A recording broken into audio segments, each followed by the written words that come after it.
शिमला की हसीन वादियों में जंगल के बीचों बीच एक महल खड़ा है जिसे नूर महल कहा जाता है।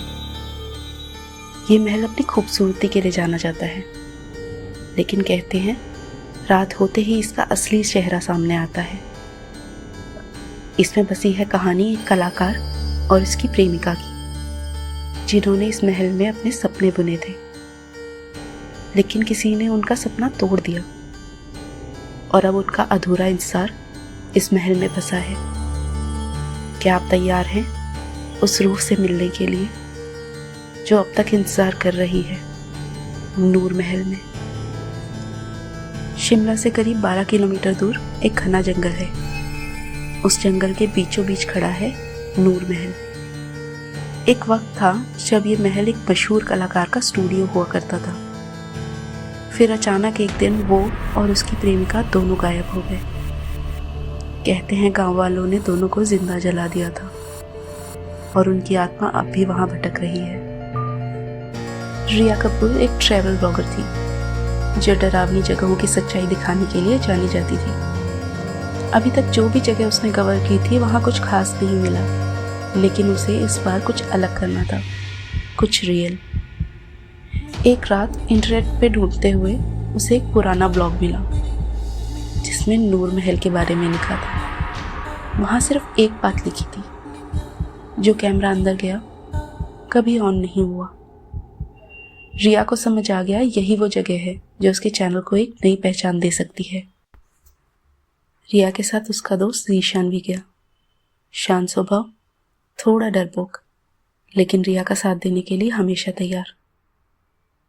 दोनों दोस्त निकल पड़े रिया की कार लेके शिमला के रास्ते नूर महल तक जाने के लिए।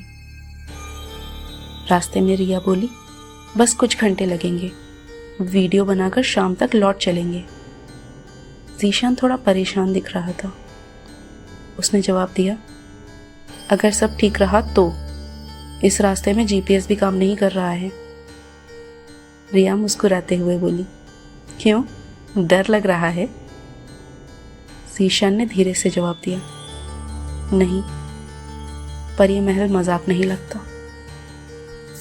दोनों दोस्त जब महल पहुंचे उन्होंने देखा ये महल कम और खंडर ज्यादा था। पुरानी टूटी हुई जर्जर दीवारों पर काई जमी हुई थी। ज़ीशान को महल में घुसते ही कुछ अजीब सा लगने लगा। उसने रिया से बोला, रिया निकलते हैं यहाँ से, कुछ ठीक नहीं लग रहा है। रिया ने जवाब दिया, कम ऑन जी, थोड़ी देर और, ये हमारा मोमेंट हो सकता है यार, will get so much fame. महल का दरवाजा खुद ही हल्के से खुल गया। दोनों जब अंदर गए तो उन्होंने महसूस किया कि अंदर की हवा ठंडी नहीं थी, भारी थी। रिया ने इधर उधर नजरें दौड़ाई। दीवारों पर कोयले से बनी स्केचेस थी, एक ही औरत की जली हुई अधूरी शक्ल, लेकिन उसकी आंखें पूरी थी, जैसे देखने वाले की आत्मा चीर ले। रिया ने ट्राइपॉड लगाया और कैमरा ऑन किया। रिया ने बोलना शुरू किया, हाय फ्रेंड्स, आज हम आपके लिए आए हैं नूर महल में, हिमाचल के जंगलों में बसी ऐसी जगह जहां कहा जाता है आत्मा अब भी जिंदा है। तभी अचानक कैमरा बंद हो गया। ज़ीशान ने बैटरी चेक की, पूरी चार्ज थी। वो रिया से बोला, ये कोई टेक्निकल इशू नहीं है रिया, ये कुछ और है। रिया अब इरिटेट हो चुकी थी। उसने अपने फ़ोन की फ्लैशलाइट ऑन की और उस जगह को एक्सप्लोर करने लगी। तभी उसकी नज़र कोने में पड़ी एक जली हुई डायरी पर पड़ी। उसके पन्नों में किसी का दर्द लिखा हुआ था। मैंने उसे चाहा, गांव वालों ने कहा यह पाप है, मुझे कमरे में बंद करके आग लगा दी, लेकिन मैं अब भी अधूरी हूं और अधूरी चीजें लौटती हैं। तभी महल की दीवारें धीरे धीरे कांपने लगी और दीवार पे बने स्केचेस रिया के चेहरे में बदलने लगे। महल के एक रूम में एक टूटा हुआ आईना था। रिया ने उसमें खुद को देखा और आईने में उसका चेहरा अब वैसा नहीं था जैसे वो दिखती थी। वो वही औरत बन चुकी थी जिसकी आत्मा अधूरी रह गई थी। ज़ीशान ने जब ये देखा तो उसके होश उड़ गए। वो डरते हुए बोला, रिया, चलो यहां से, ये जगह तुम्हें बदल रही है। रिया ने धीरे से जवाब दिया, अब मैं अधूरी नहीं हूं।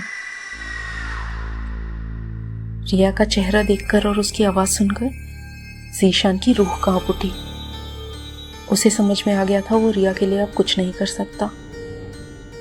वो अकेले ही उस महल से निकलकर भाग गया। अगले दिन रिया नहीं लौटी, लेकिन उसके चैनल पर एक वीडियो अपलोड हुआ, नूर महल, मेरी आखिरी कहानी। थंबनेल में उसका चेहरा नहीं था, वो वही औरत थी जली हुई आंखों के साथ और देखती हुई सीधा कैमरे के पार। कहते हैं अब हर रात हवेली में एक हल्की सी रोशनी आती है, जैसे अब भी कोई वहां खड़ा है कैमरा लेकर, ताकि कोई और उसकी कहानी पूरी कर सके।